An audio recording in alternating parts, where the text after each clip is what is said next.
How does Pennsylvania fare when it comes to protecting the environment? Well, the man running the state's Department of Environmental Protection says pretty well, considering the money they have to work with.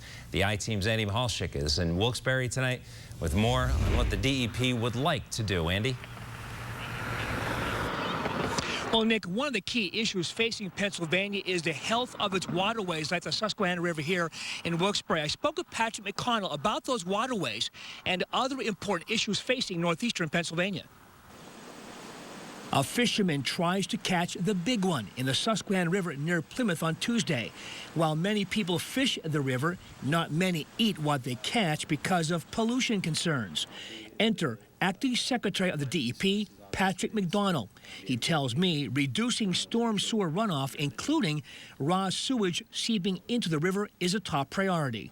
But our hope is, too, that some of the work we're doing provides a framework to look at not just your traditional infrastructure, pipes in the ground, but also green infrastructure. The growth of grasses, shrubs, and trees is also a concern in the expansion of the natural gas industry in northeastern Pennsylvania.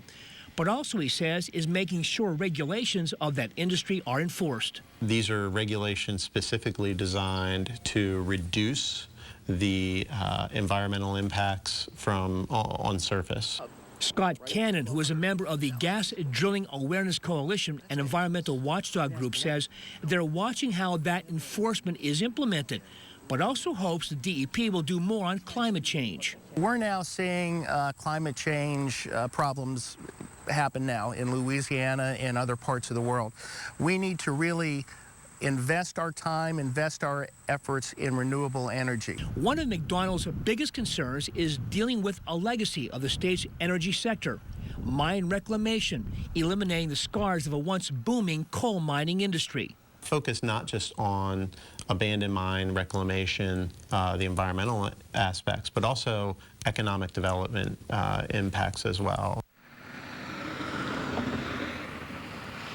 And McDonald points out that funding is always a big issue when it comes to taking on these environmental issues. He says his department doesn't always get the money they need. They do the best they can, but he pledges to work with lawmakers on both sides of the aisle to get more money. Reporting in Wilkes-Barre, Andy Mahalchik, Eyewitness News. Interesting. Nice report. Thanks, Andy. Now, McDonald is traveling the state, meeting with DEP staffers to get their suggestions on dealing with the environmental challenges facing the Commonwealth.